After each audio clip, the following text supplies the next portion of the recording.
welcome to the Congo Hour. This is a different face than you're accustomed to.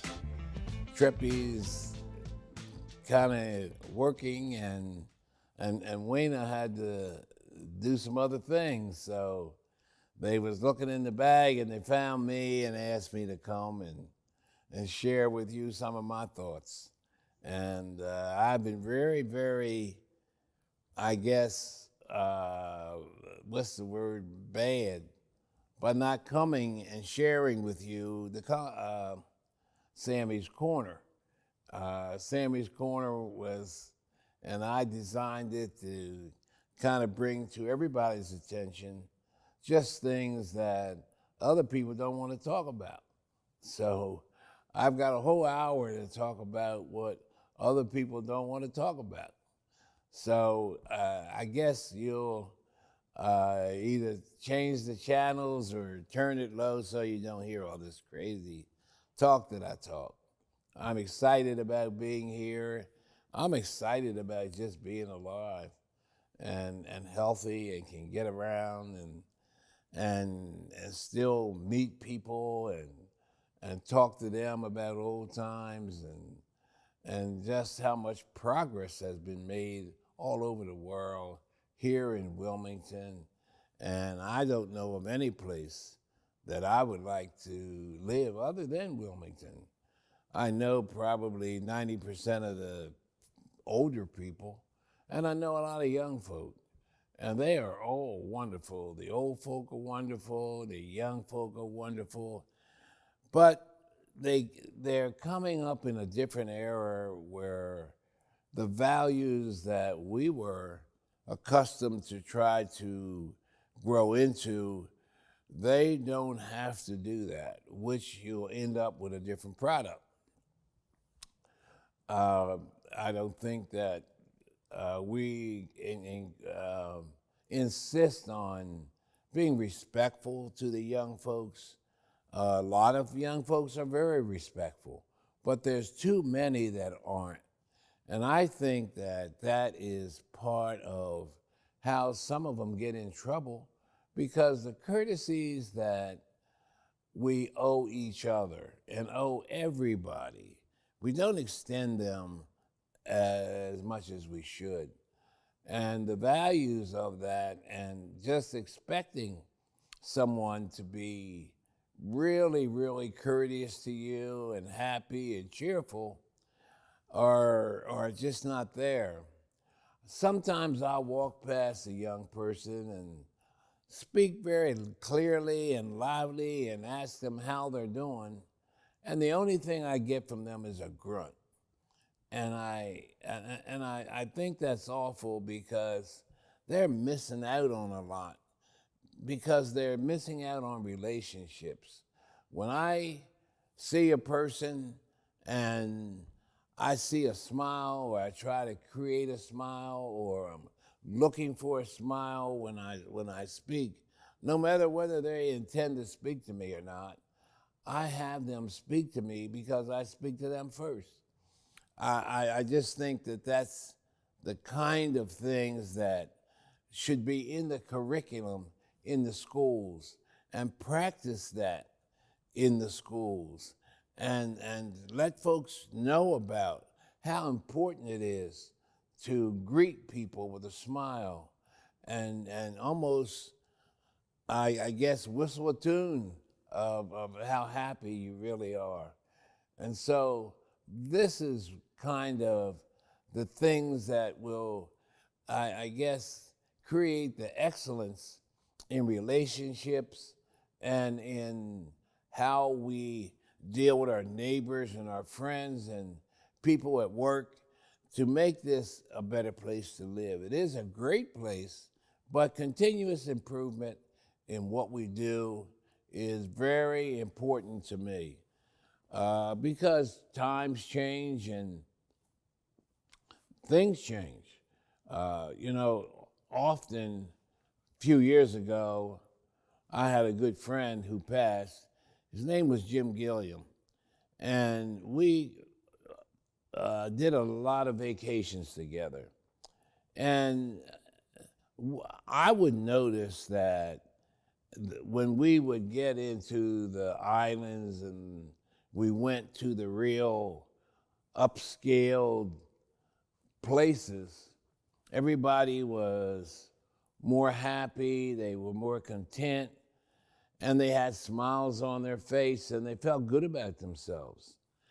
But when I would go into the outer perimeters of that area, there would be a tendency you had to be careful on where you went. And because people at that time, this was not many, but a long time ago, uh, in those islands, people were making 30 and 40 cents an hour. And so they weren't able to, and they had to keep up with people who was making $20 an hour. When they bought a pair of sneakers, there was not a store just for them. And in order to get some of those things, they many times resorted to crime to get them. And I find that this is a universal problem. That when you go to the neighborhoods where there are privileged people to have nice homes, nice jobs, great education, you get smiles and courtesies. But because people are disappointed and angry about the way they're treated and they have to live, and so many of them are in a situation where they made mistakes early in life. But the way our society is structured, they can never overcome them. So for the rest of their life, for this one mistake they made, they have to suffer.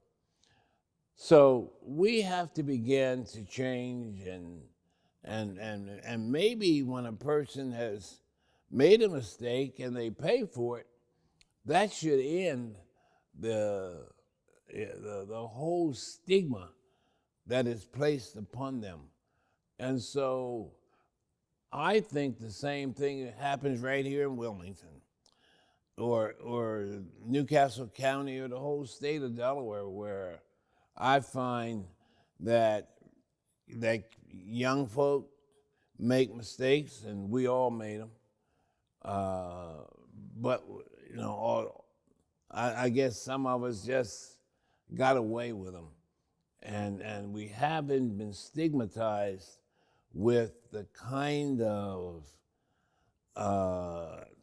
situations that prevent you from living in these conditions that I just spoke of. So I think that there should be some way that we have a good go-to-meeting time where we meet and talk about changes, and changes that affect people who have had little chance to survive and tried to do something to maybe eat, to feed somebody, to keep warm, to get a coat, to get a pair of shoes, and they don't know where the resources are. They're proud. They don't want to go to some of the resource places. They don't know how to do them. A good example is, how do we get the communications out? I was watching on TV, or I was hearing about the fact that the city of Wilmington had a forgiveness water program, and they had to give some money back. And that shouldn't be. I know there's too many people that need that.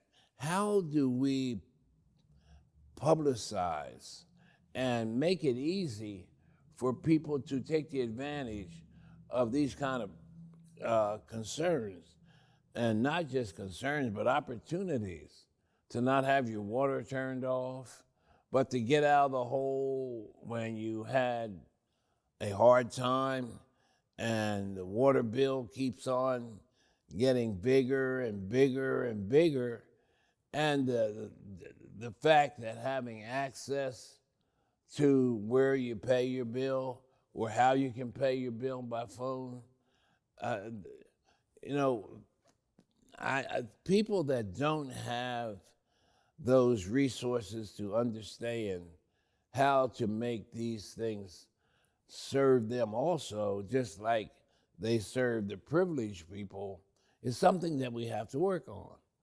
And I'm not trying to make things worse than they really are, but I wanted to make things better than they really are.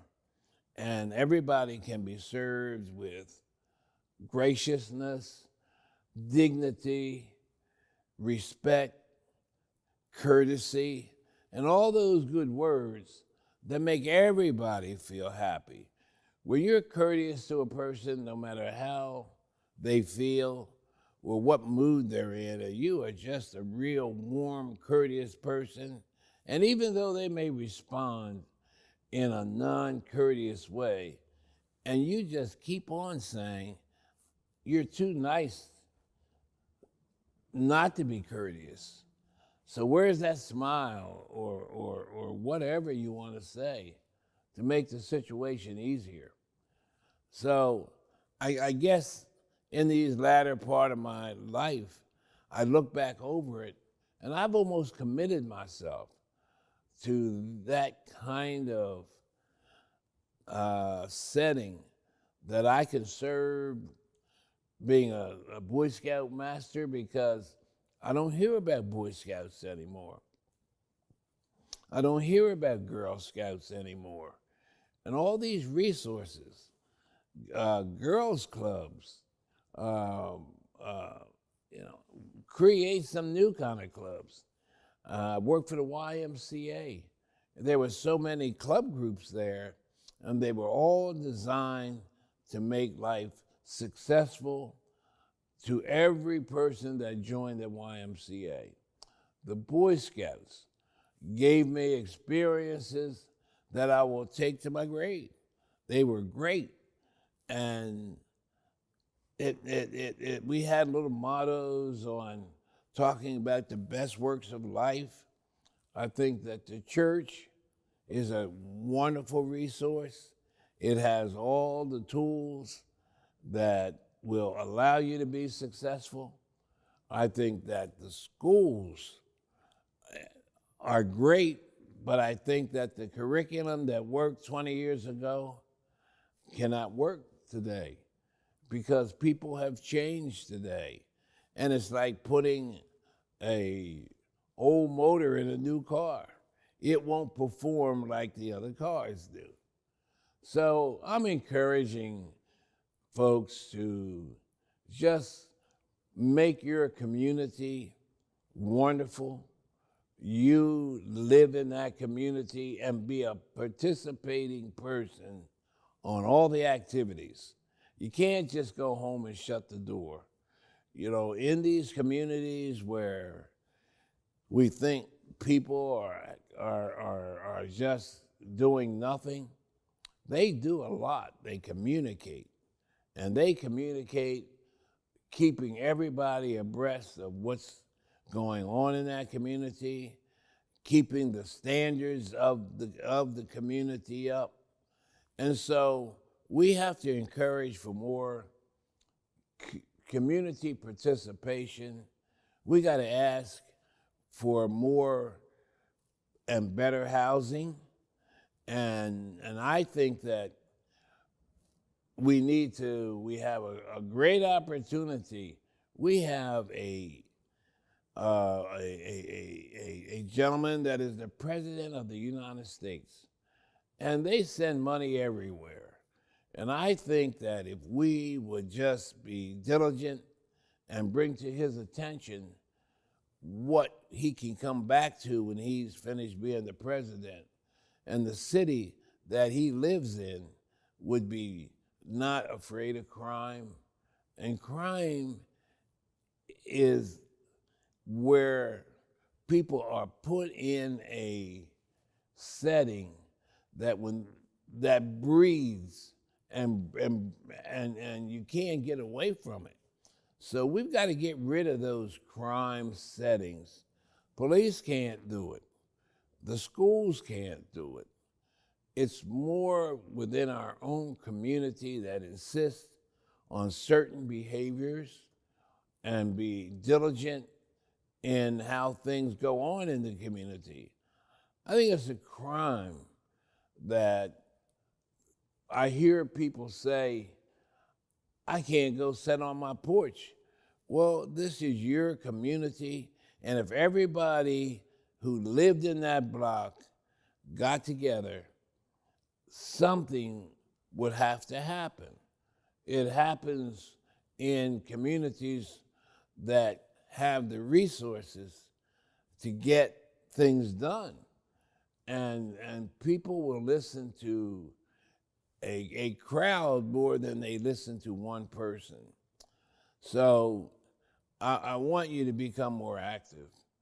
And when you go home at night, just say, what more can I do to serve my community? You went to work to serve your family. Now you come home from work to serve the community so that you can sit out on the porch, so that you can smell flowers, so that you don't see a boarded up house, so that you don't see cars jacked up, dirty streets where people just won't want to live in a condition. Nobody wants to live in that condition unless you have to. But that condition in which some people are living can be changed by everybody in that community making sure that there are funds available. If we can send trillions of dollars overseas, then we can send trillions of dollars to little pockets of the community in this town and in this city and in this state that have been forgotten about. And so we need to open our eyes and open other folks' eyes and work as a team. I don't think we get anywhere by threatening. I don't think we get anywhere with violence. I don't think we get anywhere with any of those kind of strategies. But I think that we can get around when we work as a team. People outside of our community can be a resource. And as long as they feel safe, I think they'll be there for you and me and other people.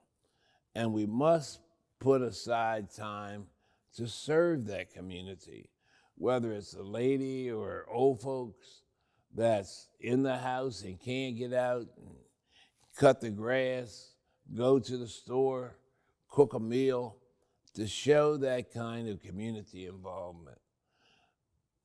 Wilmington will be the best place on earth to live. And people will come from near and far to live here.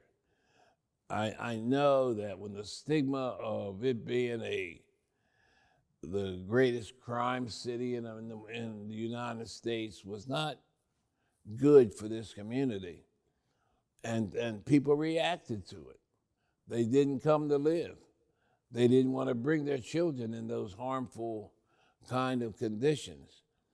I think that Wilmington has changed, except that we are still not providing the resources that change that environment, that breeds unhappiness, that breeds crime. And people need to have different exposures. I think that we have a lot of really cool stuff here right in Delaware. You don't have to go to Montana or Texas or Florida to get a change in your exposure. I think that your exposure is right here in little Delaware, where I haven't seen everything. And so we're gonna take a little break right now, and I'm gonna come back and talk a little bit more about how I think that Wilmington is and will and always be a wonderful place to live.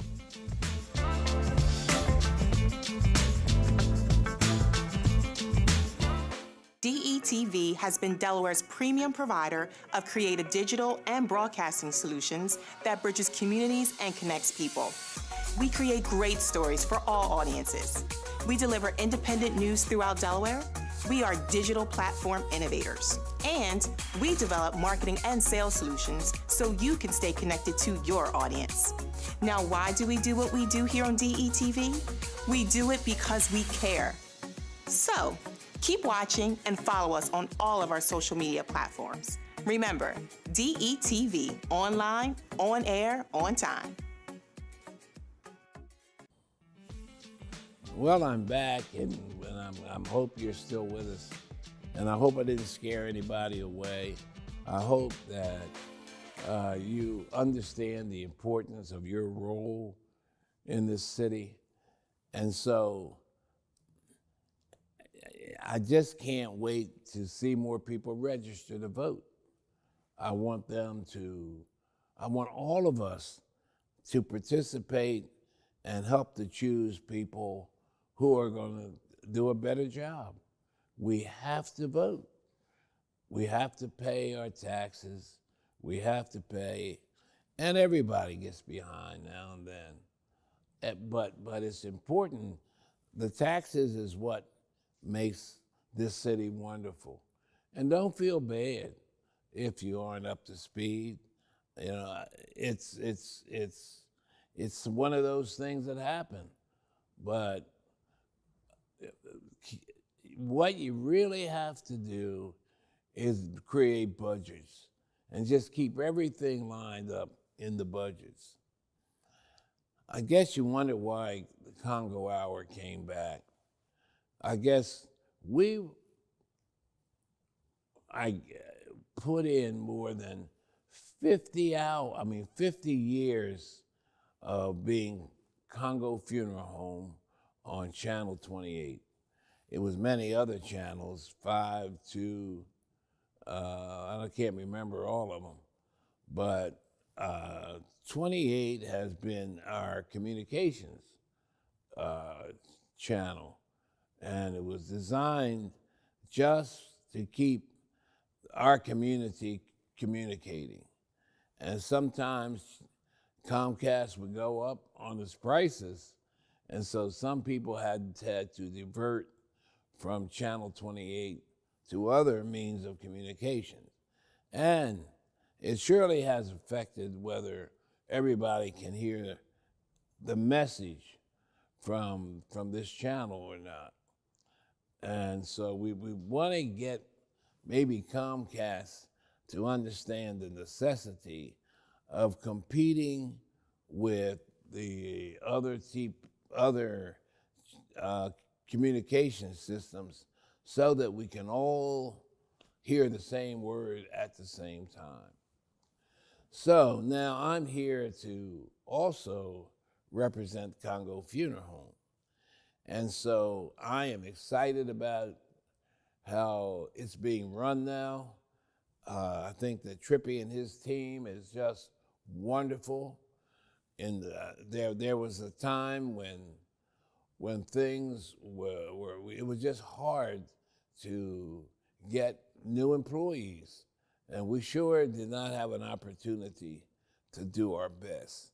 But let me tell you, you couldn't find anybody more proud than me to watch and to know the kind of services that Congo provides now. We are probably better than we've ever been. We have great reception, we have great arrangers, we have great automobiles, and we have great facilities.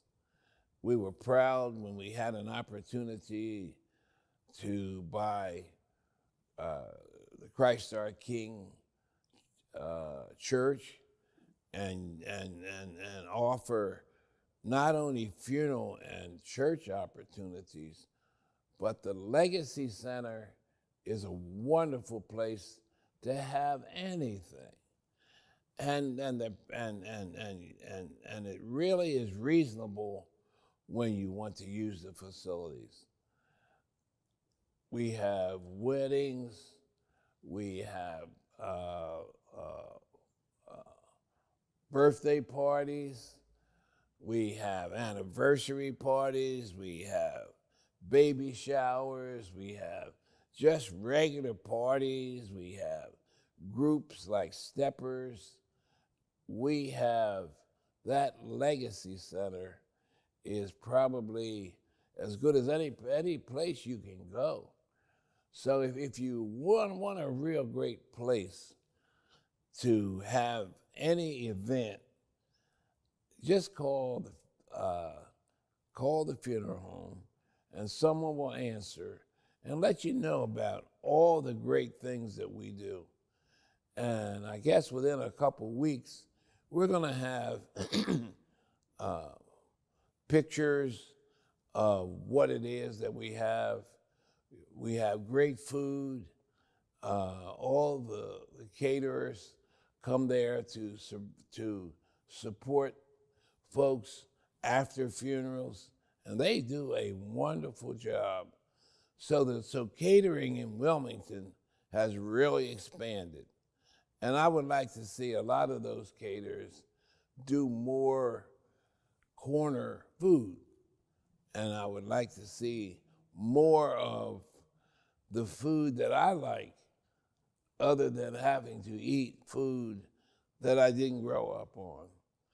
So if our caterers get together and create some kind of organization where if I want to get some chicken, I can get the chicken or fish or a vegetarian dish from anybody, so that no one wants to cook every day. And so when it's one of the days that I don't want to cook, I want to go to some of the caterers, and I do, and to get something that's great to eat and healthy. And so what you're looking for is being healthy, because that's a very important part of your life. You have to take care of this temple. This temple is yours, and God gave it to us to take care of. And so when people abuse it, like with alcohol and smoking and drugs, and you're really destroying your temple that God gave you to take care of. So we want to get away from that. And when we finish over at the Legacy Center too, we will have what we call an information center. And people at an early age should have an opportunity to visit that center, and we're going to have information that you may have some question about, and then I think we will be able to serve you with information that allows you to leave there feeling a lot better, more knowledgeable, and to give up on those things that make the future for you not real pleasant. And when you get my age and you're ready to enjoy life, because I've had a lot of fun in life, but I didn't enjoy it like I enjoy it now. I mean, just getting old, I think, helps you to appreciate your health, life, and your faith in whoever you believe in, God or whoever. But enjoying that is so important. So don't go out and do things that's going to harm you. Make sure you do things that's going to help you. And I mean your health. Your health is your wealth. Everybody says, gee, I wish I was wealthy. Health is your wealth. And it's the more wealth than you can ever get anywhere, from Fort Knox, wherever all the money is stored, and you don't have your health, the money is no good to you. So just keep that in mind, being healthy and courteous and loving and concerned, unselfish. All these things are going to make Wilmington a better place to live. Take care of your house, no matter how old it is. Keep it clean. Buy some paint. Keep it up, because the old houses really weren't put together as good as they should have been years and years ago. But now you can restore those old houses with good and better product and and allow you to enjoy life and sit on your front porch and talk about things to your neighbors and have some fun. And if the neighbor's baking a pie, they can bring you over a piece or a piece of cake or anything, barbecue, anything. And have some barbecues in your neighborhood. Get to learn people. When people come in your neighborhood, take down a loaf of bread. Take down some cinnamon buns. Take down something, a case of water, some sodas, to let them know that this is a wonderful place and they have good neighbors. And if they need anything, you're there to help them through the transition of moving from one place to another. These are the tools that we need to make Wilmington a better place to live. We must find out how our history is now playing a very important part of your behavior. If it's good or bad, you got to be strong enough, if it's bad, to change it. You got to be diligent enough. If it's good, then improve on it and share it and let people know why it's good and how theirs can be good too. So Wilmington is a place to be somebody. You know, I see that sign all over Wilmington, a place to be somebody. And that is so true. You are somebody. It's just you haven't decided to come out and raise your flag for some of you.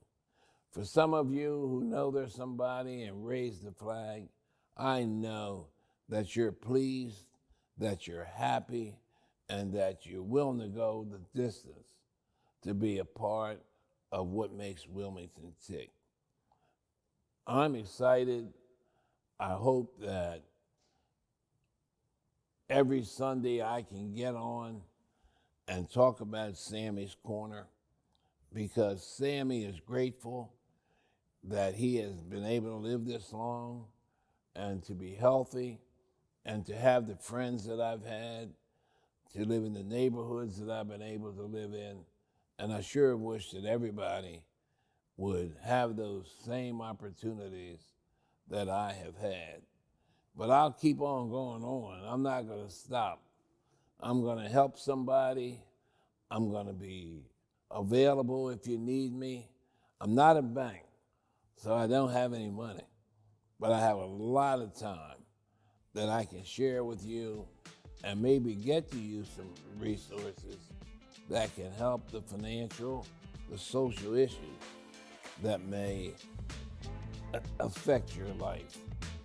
So we're going to take a quick break again, and we'll be back to talk more on Sammy's Corner.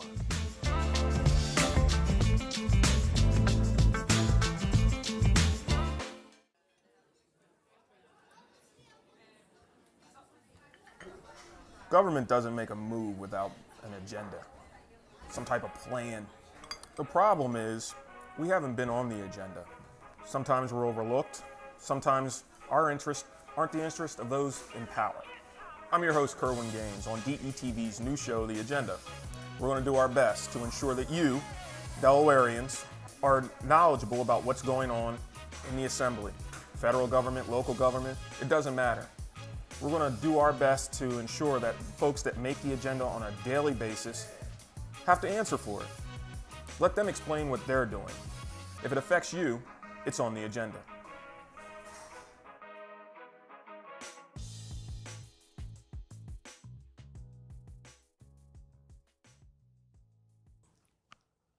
Welcome back to Sammy's Corner, small part of Congo Hour. I'm just so elated again. I can't let any of you know how happy I am that we have moved toward this beautiful, beautiful, beautiful studio. And the fact that Ivan had this dream that he talks about. I remember I had a dream. And my dream was to have a really nice funeral home. And God has blessed me to have that. And Ivan, I'm sure, understands how blessed he's been to have this wonderful, wonderful studio and to provide the professionalism that is required to compete today. So my hat's off to Ivan and all the other people that have really worked hard and have seen the fruits of their labor and can enjoy it while they're living. I know that Cherry and I have really appreciated the fact that we've been privileged to enjoy the fruits of our labor. I know that I'm excited about the fact that our kids can really take over, and now I have a grandson that is graduated from college, and he may join our team. So that will be 3 generations of Congo funeral home people, when I never thought that one generation could really be as successful as we've been. The community has been so wonderful to us. I can't thank them too much. Every time I think about it, I just think about how blessed I've been to have the relationships with the churches, the organizations, and the folks that have just stuck right there with us through the good and the bad, and still we're great friends, and it allows us to smile when we see each other, and that we have just joined a team, and that's what I see. Every time we have a funeral, I call it my extended family, and I treat them like they're my family. They treat me like I'm their family. And so the wonders of why I feel so good and why I won't retire is just that I feel so good every day about the people that I serve, and they just treat me so good. And because I've been treated good, I'm a happy camper. But then I do a little searching, and I do realize that there are people that have not had the resources and the things that I have had. And so I strive for that today, to make sure that everybody has a chance to enjoy life the way I have.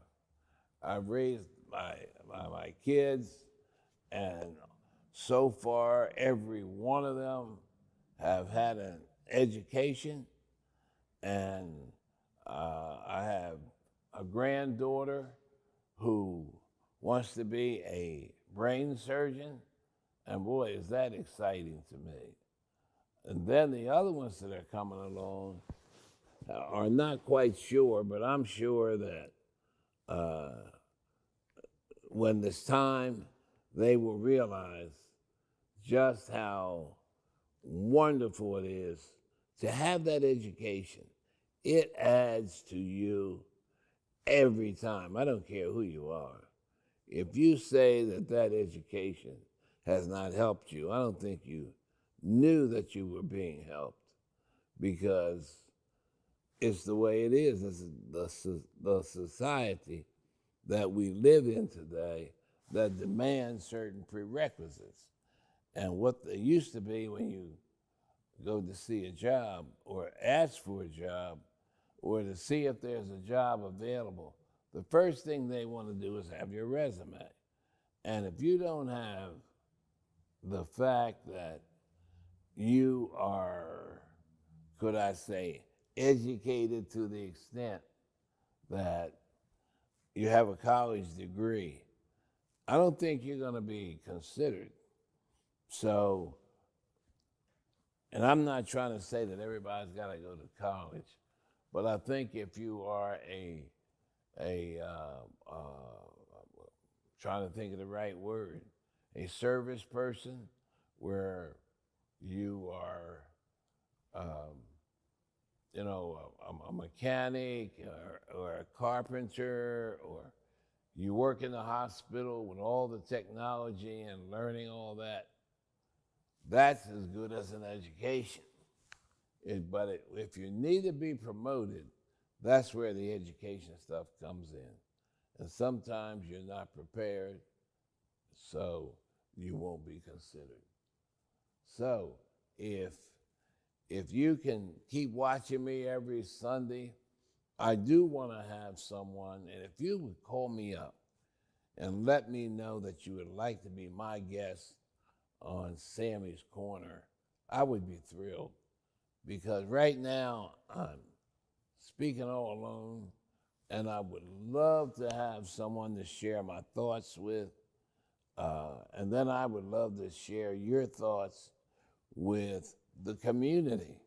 So every Sunday, I want at least one or two people to come for the little time that they give me and talk about what's on your mind, and let the community know what's on your mind, so that if you need to do something about it, it will be done, not with the mayor, not with the president, but with your community.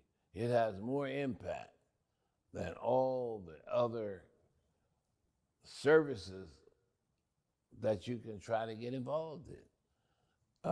The community is the best worth of a life that you can even consider when it comes to getting things done.